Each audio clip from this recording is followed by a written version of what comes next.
right, guys, welcome to the Gray Fire Podcast. I'm your host, Trey Bate, a.k.a. Trey Bate Knows Boxing, with your co-host, Willy Mack.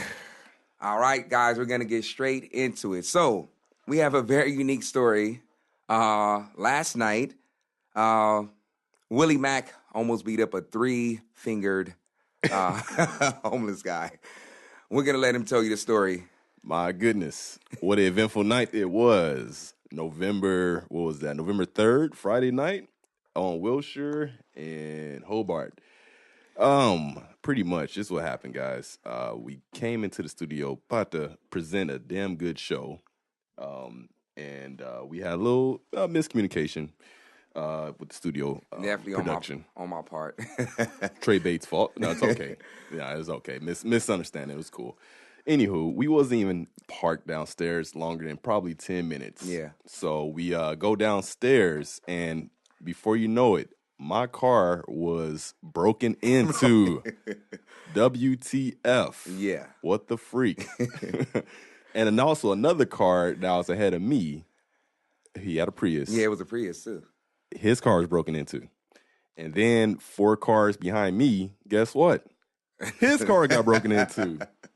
The craziest, it was, very, very crazy. And the thing is, both of the Priuses, there was an Asian guy that was in the first Prius, or what color was it? Was it white? His was a silver one. Oh, silver, yeah, so it was silver. He had a MacBook in his car. This guy, Willy Mack, had a MacBook as well. So I don't know if they had like some device that detected MacBooks, but one of those situations where it's you live and you learn for the most part.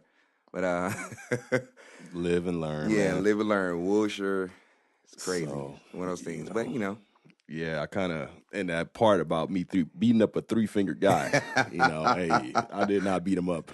He fell asleep on us in the middle of a conversation. Yeah, literally in the middle of a conversation, he just shut down and went completely to sleep. So we were like, okay, we can't get any help for this guy. But I guess he tried to help, but just with everything being what it was, we weren't quite in the right mindset. But just pretty much, man, advice for anybody if you're not familiar with the area, just watch out for your surroundings because you never know. And I just got comfortable.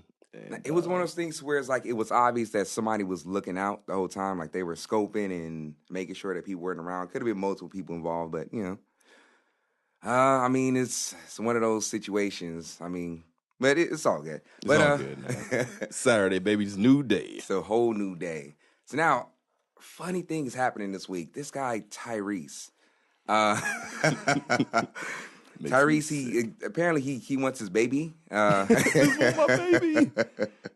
I just want my baby. Will, could you tell? For the people who don't know what's going on, because you're a lot more familiar with it than I am. Could you let them know?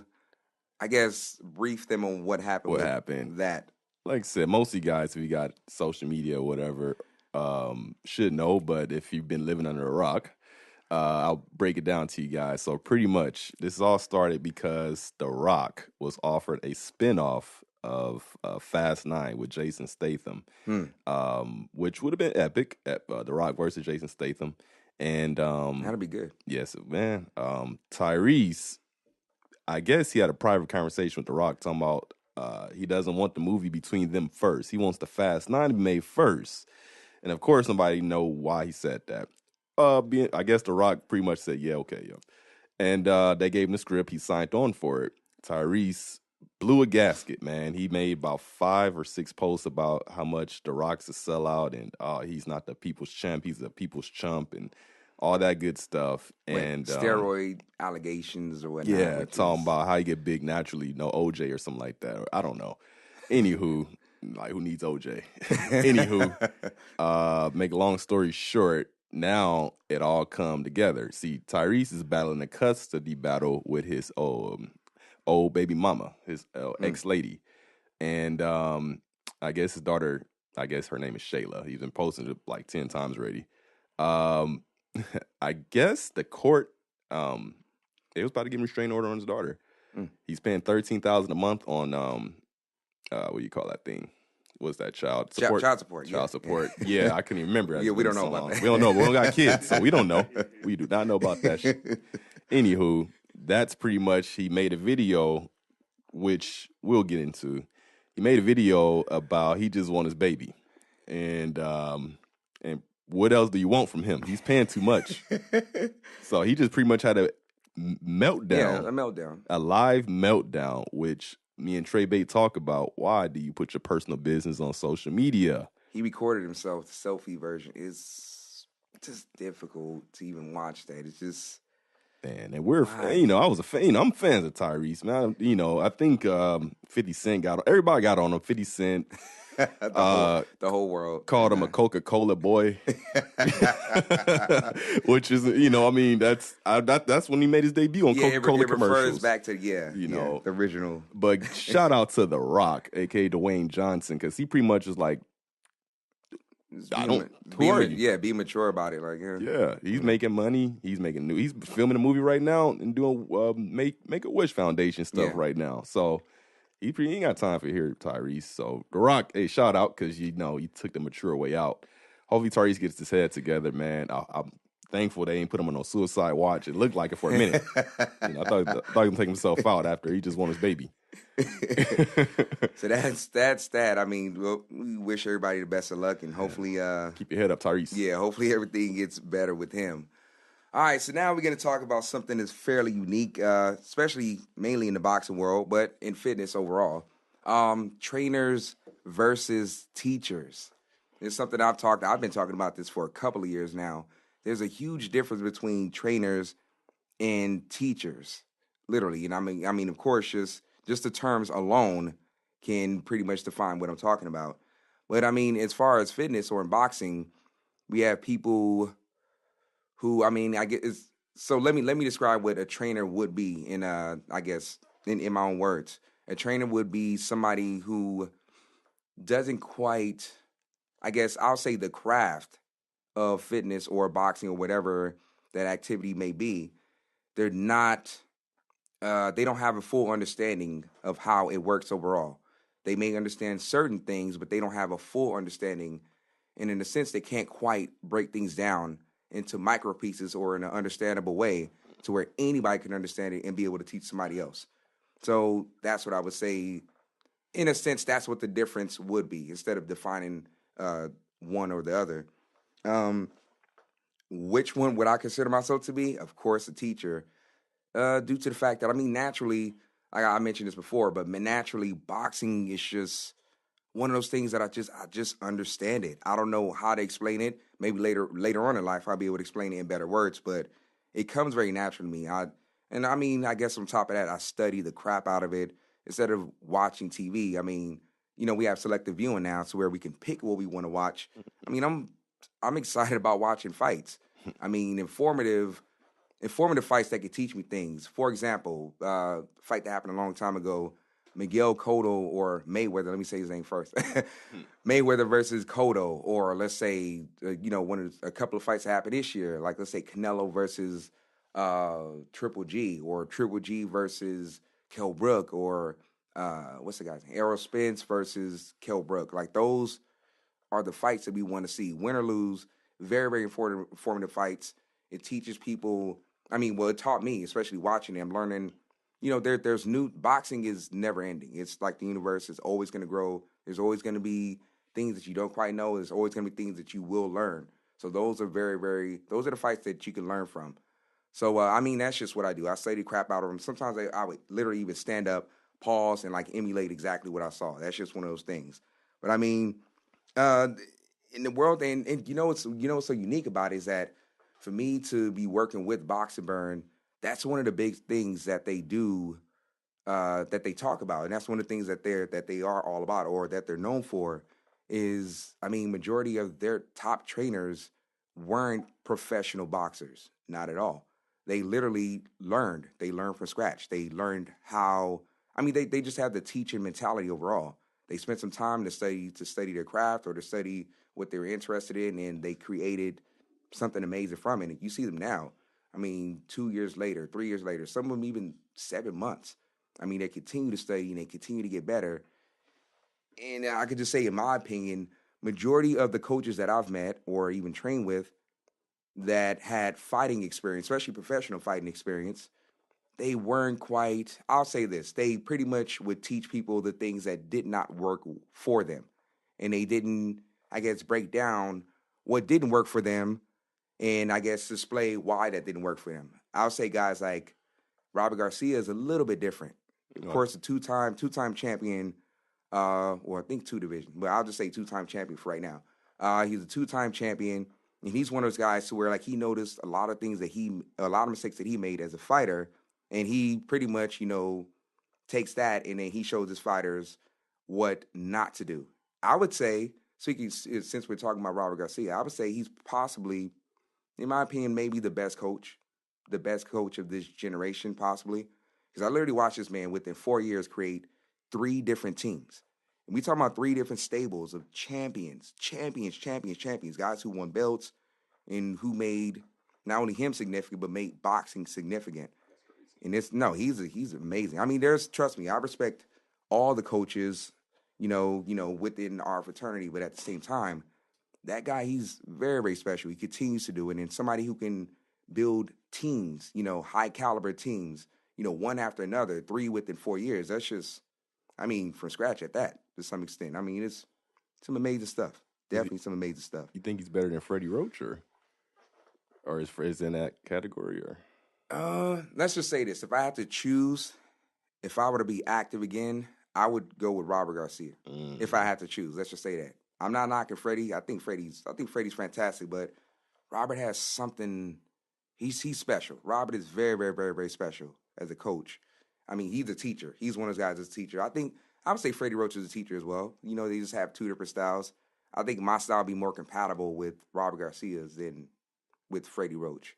There's other guys I like. Virgil Hunter, definitely a great one. And believe it or not, Virgil Hunter is one of those coaches, or one of the very few coaches at the pro level. He's an all-star coach to me. But he did not have any professional fights. I believe he did maybe some amateur, maybe possibly some exhibition stuff. But you hear him speak. Like, I've actually met this guy face-to-face before. You hear him speak. He knows his shit. From front to back. He even knows boxing history, which is very, very, it's rare in today's world. That's impressive, man. Yeah. To know boxing history, to know where the shoulder roll came from, to know where pull counter came from, who did it first, and these coaches from here, California. Just completely amazing. So, I'm quite sure that topic is going to come up again, because it's one of those things to where, overall, the teachers are constantly, I can say nowadays, the students, this is called them students or clients, are starting to understand the difference between teachers and trainers. And some prefer trainers because they just want to, be active. Some prefer teachers because they actually want to learn. So, I would say fair enough, to each his own,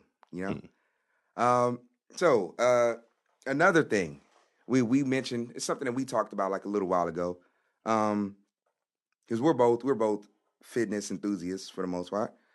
The top 5 exercises to improve male sexual performance. Very, very important. Very, very important. These exercises, right? What do you think? From your experience, what would you say? Let's start with number 1. The blue pill. No, I'm just kidding. This honestly, man, incorporating my fitness and pretty much benefiting my sexual life. I got to say, mostly I love, believe it or not, squats. That's crazy. Weighted squats, of course. Yeah. Also, and I was telling him, for me, I'm sure you guys are familiar, is high intensity interval training. Yeah. And I mostly like to work on my cardio on the treadmill. That's for me. And pretty much what that means for me is jogging for a few seconds, running for a few minutes, jogging for a few seconds, walking for a few minutes, pretty much mixing it up so your body would be like, dang, what are you doing to me? Kind of shocking the body. Shock body. There you go. That's one of my favorites is HIIT. It's funny because I was introduced, P90X was probably the first program to actually introduce that style of training to the world for the most part. And I followed up on it. Like, I switch my style of training literally every single week. I'm doing something different. You have to. No, but I actually have a list, believe it or not. And you actually set the first That list of 5 in no specific order, but the first one I have on the list is weighted squats, second, lunges, third, deadlifts, fourth, glute bridges, which if you actually know the exercise, it's funny. But and then another exercise, which I don't know if I created this, possibly, but it's something that, I mean, I've never seen anybody do, but it's something I do. It's called pull chairs, something I call pull chairs. So you could imagine like one of those chairs that are outside or that are like right by the pool. Just like that right up there. But just imagine like one of those chairs, but imagine sitting in that chair, but without the back portion of it. So like you're holding your core and engaging it. I'll be able to show you guys one day. That's interesting. That's true. So, but I mean, I've noticed that literally anything that involves, let's say, somewhat heavy weights and engaging the core or creating that hinge, for some odd reason, it definitely generates a lot of flow. Let's just call it that. Blood flow. In the area, blood flow, any kind of flow in those areas. I think it's. You think it'll be the same for women? The same exercises? Oh, no doubt about it. Yeah. That'll definitely benefit the women in the long run. I'm not sure if I need to get a little graphic in it. I mean, yeah. So pretty much, ladies, there's a few workouts that I've heard that will work great for you. That will, I guess, increase your. There's a word that us guys use. I can't think of the word, but pretty much it's going to increase your desires more. it's going to make you a lot more horny. Yeah, your libido. Yeah, your libido. Your libido. That's what it is. Which is nice. Not a problem. Not a problem. Yeah, I can't think of the name of the exercise, but I've seen girls like, I guess it's hip thrust, where you're laying on your back and you're raising your hips up in the air. That's the glute bridges. The glute bridges. Hey, for those who didn't know about the glute bridges, just lay on your back and do a hip thrust. I guess it works for the males, and I heard it works for the females too. You pretty much can do any position sexually if you can strengthen that core up and excite your male counterpart. Yeah. And just so many things you can do that will really help you out in the bedroom. You know, if you ever run out of ideas or if you feel like that you're not really giving it your all, you know, some core exercise that will establish that for you. So that's pretty good stuff, Trey Bate. How important is exercising, like when it comes down to sex overall for men and women? Man, you know what? For me, like I said, I'm not out here being a playboy because I'm not. But I'm just telling you the truth, shooting it right down the middle. He's a thought. I am a whore bag. Nah, in reality, I'm gonna be real. My workouts. I mean, okay, Trey Bate works out every day. I work out when I can, but I still keep in good shape. So I can tell you the difference between me working out and the difference between me not working out. With me working out, I feel like my testosterones are out of control, especially when I'm lifting heavy weights or when I'm putting in just work in the gym. My testosterone's off the charts. I feel like, and I'm not trying to brag, but I feel like I could go a round or 2, possibly 3. I mean it. When I'm out of shape and when I'm out of gas, I don't want to bother you after 5 minutes. I mean, I'm like that cat. I don't know if you've seen on Instagram. I can only give you 16 strokes. What's his name? What was his name? Gilly. Gilly the Kid. There you go. So he did. I don't know if you guys have seen it, but if you guys haven't, he did like a spoof. What is it called? For the Tyrese cry. Yeah. So he did like a little. I guess like he played around with that. Did like a little spoof, little thing with his girlfriends laying in bed, but he said he only had 16 strokes or something like that. You guys got to check it out. What else do you want # Gilly the Kid. You guys should know him.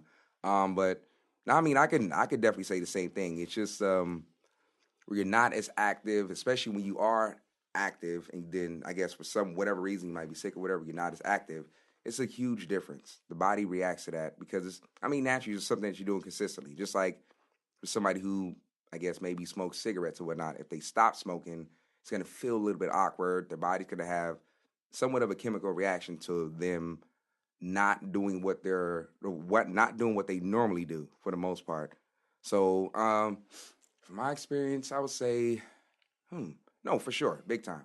I think it's my opinion. No, this is a fact. This is a matter of fact. Most women who work out, they just have a different mindset than the women who don't.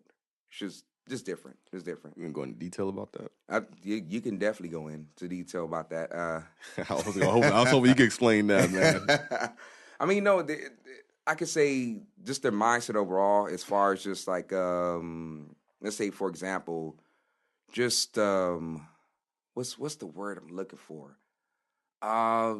Energy. Number one, they definitely have a lot more energy. They're more.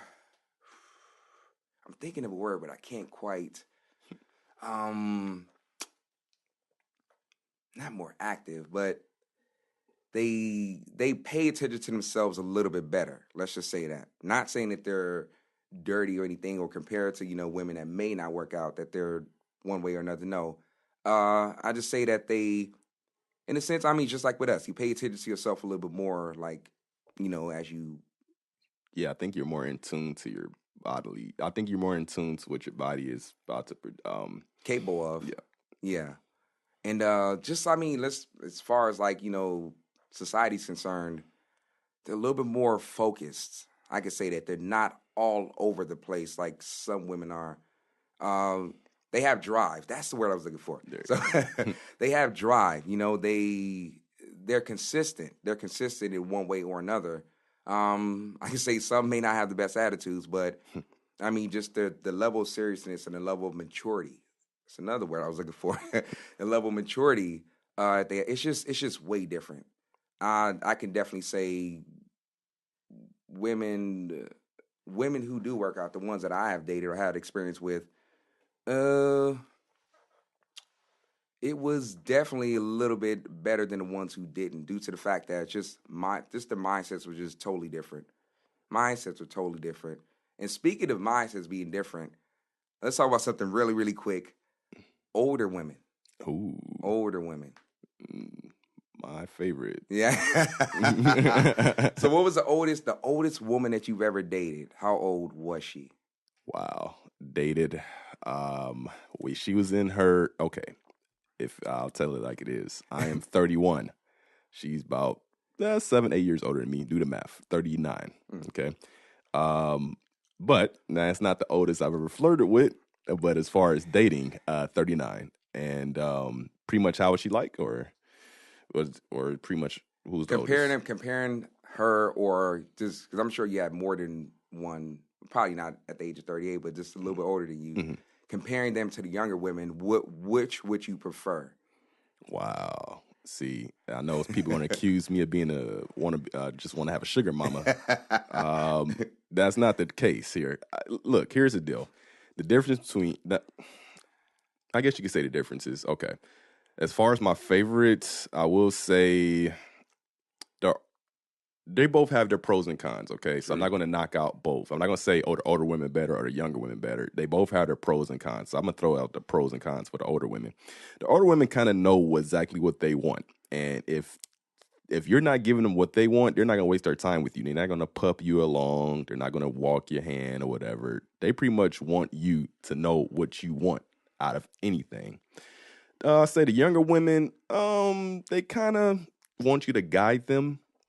Kind of show them the way, pretty much kind of, I don't want to say have a handout for them, but kind of be their provider. And again, where the older women already got everything taken care of, they will tell you exactly what they want from you, whether it's sex or quality time or just somebody that can hang up their closet. I mean, they're going to tell you what they want. Younger girls kind of play the game a little bit, kind of listen to their friends a little bit, kind of get advice from the wrong kind and end up effing up. They get advice they just look at the media. They look at Instagram and they want to live like Tiana Taylor or something. Yeah, they want to be Cardi B. Yeah, they want to be those kind of people. And even, I mean, who knows about their lives behind the scenes, but you shouldn't, it's just... I'll just leave it at that for now. Yeah, but I have fun dating older women. They're a pleasure to be around. Younger girls too, but all in all, let's just say I would love a woman to know her worth. Yeah, just to know what she wants.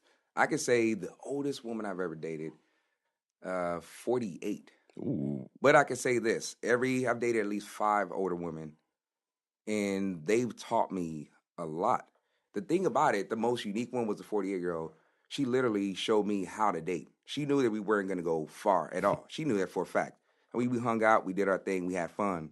But I mean, all of downtown. I learned about LA Live because of her. She Skid said, Row. "This is where you're gonna take," and I mean word for word. She would say this. This is where you're gonna take some of those younger chicks that you deal with, blah blah blah. But I mean, while we were hanging out with each other or around each other, I mean, it was wonderful.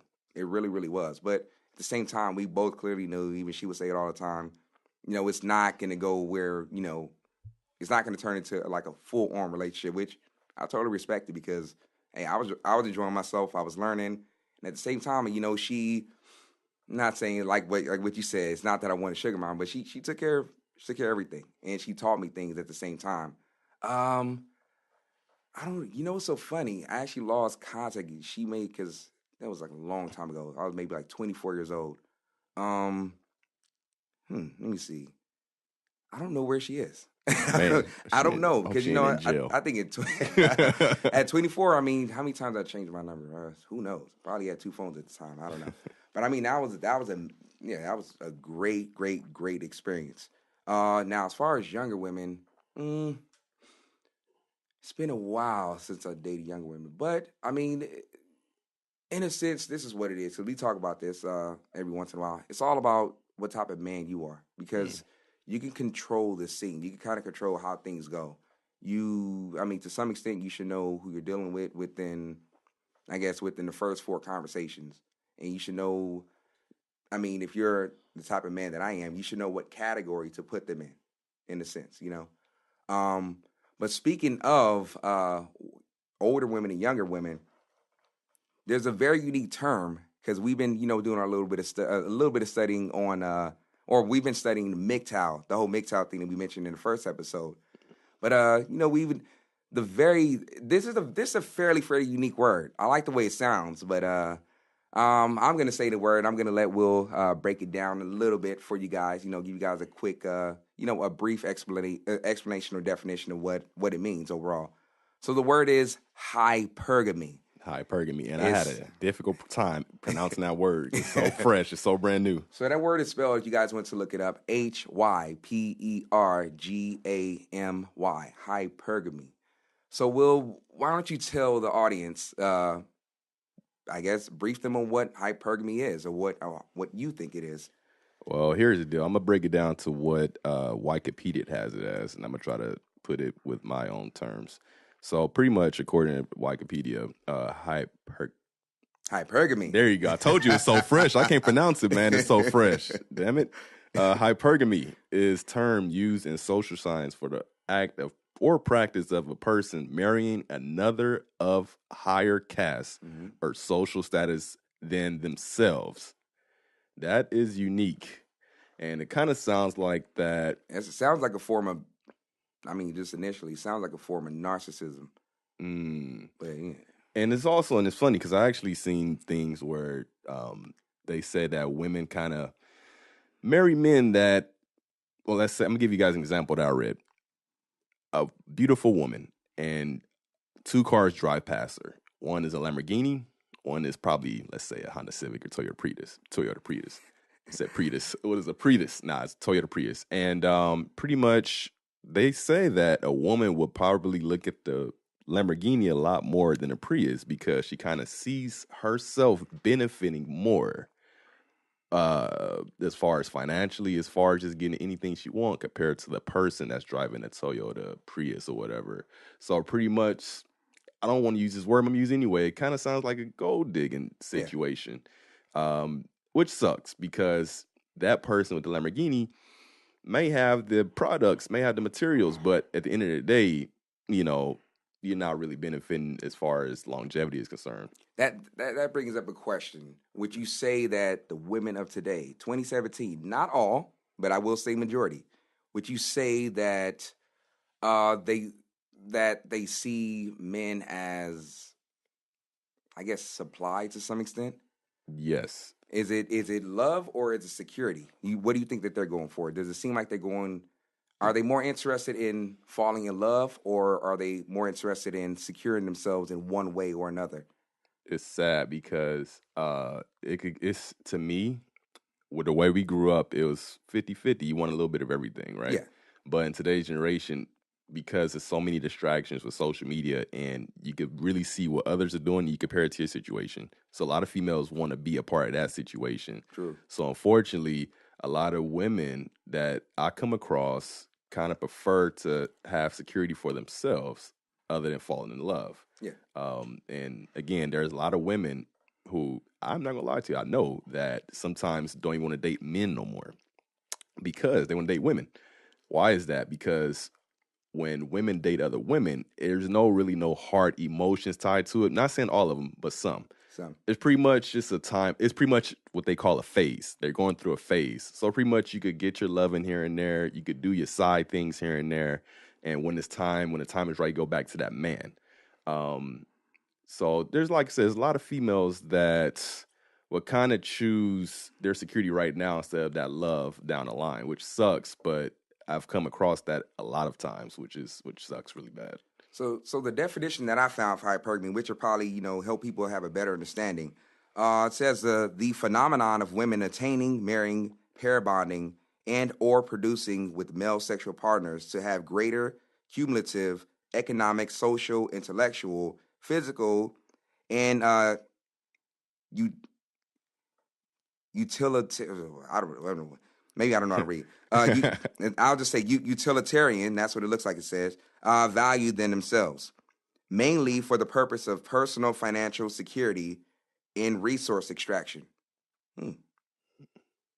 Very, very deep. I think if anything, if people wanted to, I guess, introduce themselves to the whole MGTOW thing, not saying we're MGTOW because we're still trying to learn about it.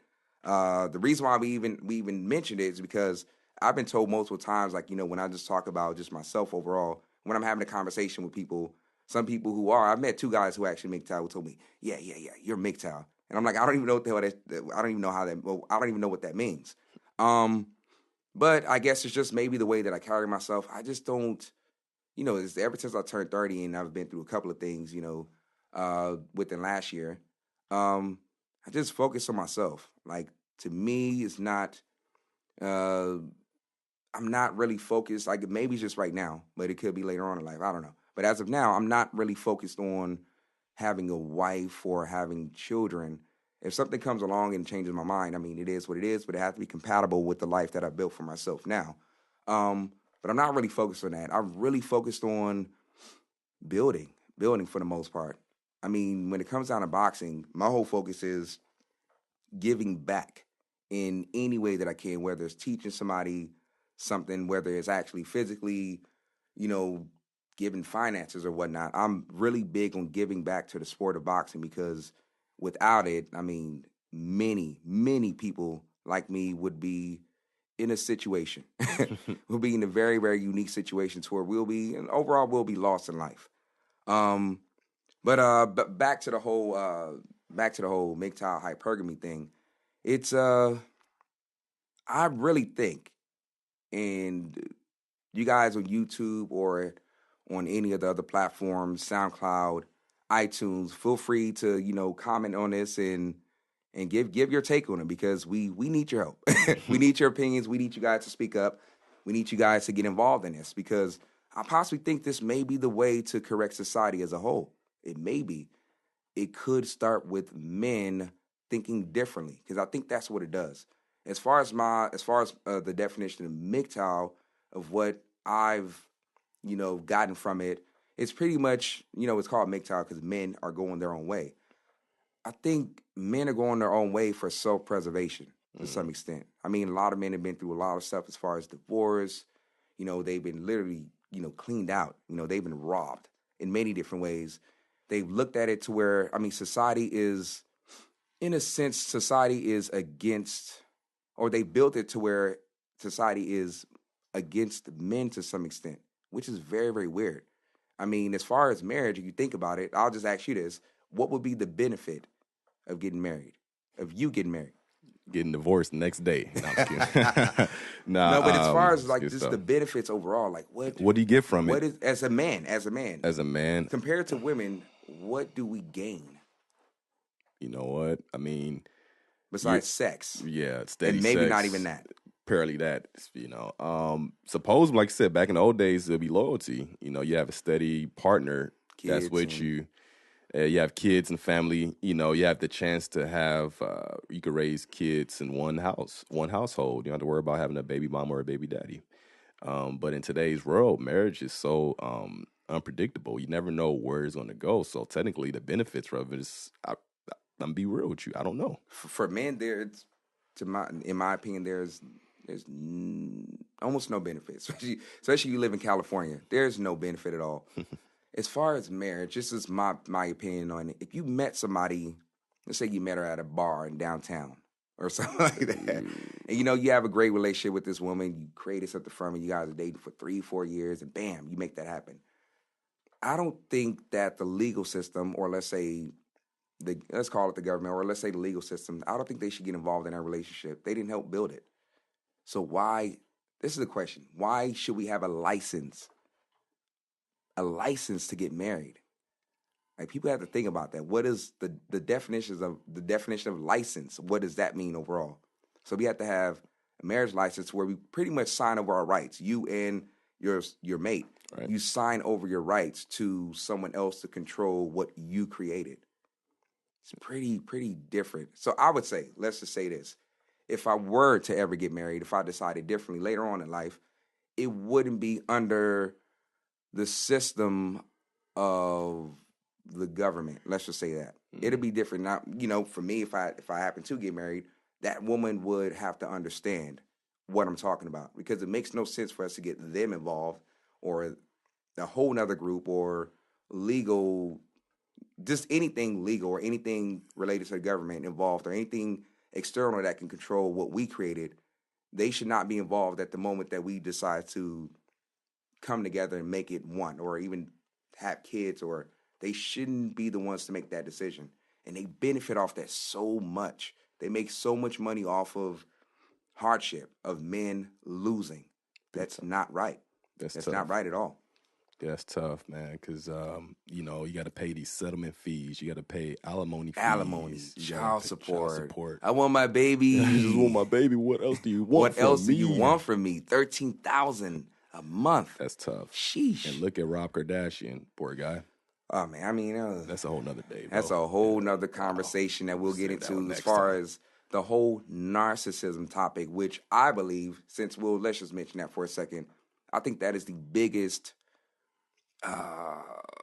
let's just call it a disease, or the biggest mental illness in the history of society overall.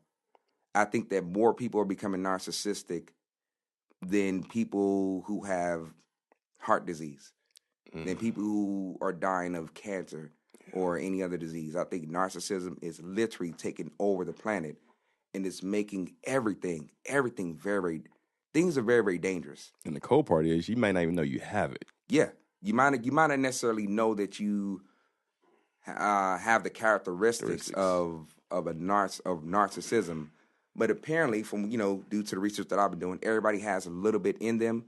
But I guess let me simplify it for you guys. These are narcissists, are pretty much people who cannot feel empathy.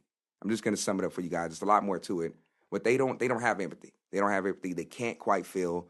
They're hopping from person to person to steal energy, and you wouldn't call it a soul, still a portion of your soul, to become a part of you, to make themselves significant to themselves, in a sense. I hope you guys can understand that. But they walk around this earth and they don't know who they are. They're empty vessels. So in a sense, I mean, if you guys wanted to look at it from forget that word. I'm trying to use like word. I'm not that smart. I mean, if you wanted to, in terms of the Bible, if you wanted to, or let's say as far as religion, these are empty vessels. And think about it this way, because it's probably better to visualize it this way. These are spirits that are hopping in and out of different bodies. So if there's all these vessels that are open for spirits to hop in and hop out from one person to the next, and leave a portion of that in that person. Imagine if that's happening. Let's say 10 spirits hop into, let's say 3 people, let's say in a room like this. It's hopping around, and it's leaving portions of itself in us.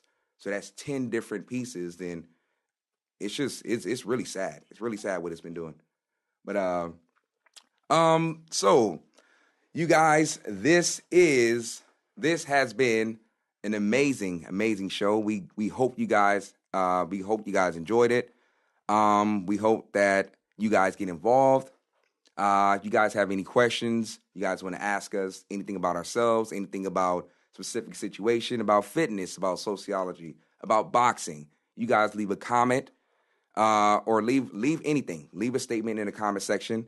If you guys are on YouTube, make sure that you click that subscribe button. Make sure you click that bell as well so you can get a notice each and every time that we post. We will be posting every single week. So you guys do not miss that. We can only get bigger from here. We're only going to grow from here. We look forward to seeing you. Well, we look forward to hearing from you guys or seeing you guys very soon. And pretty much he said everything, man. Again, to finish off what he was saying, this show that, like we told you last week, is going to be a learning experience, not just for us two, but for everybody that's listening.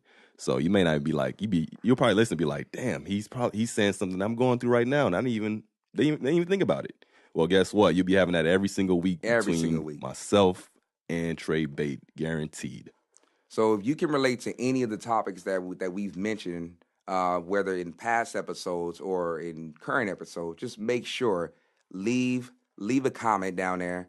Respond to us, leave us an email. We're going to have a whole bunch of different ways for you guys to contact us. Just let us know how you feel. Let us know what you think, and we'll get back to you guys. We'll probably even make a special video for you. So you guys, this has been an amazing episode of Great Fire Podcast with your host, Trey Bate. And Willy Mack. Goodbye.